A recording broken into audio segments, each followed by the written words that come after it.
सर्वरोगहरं स्तोत्रं सूतनो वक्तुमर्हसि।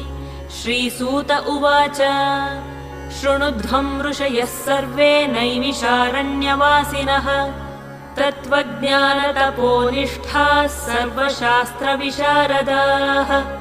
स्वयंभुवा पुरा प्रोक्तं नारदाय महात्मने तदहं सम्प्रवक्ष्यामि श्रोतुं कौतूहलं यदि।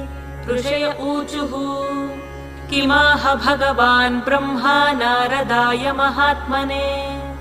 सूतपुत्र महाभाग वक्तुमर्हसि साम्प्रतम्।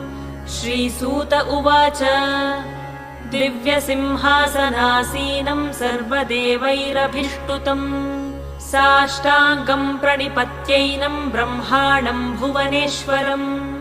नारदः परिपप्रच्छ कृताञ्जलिरुपस्थितः।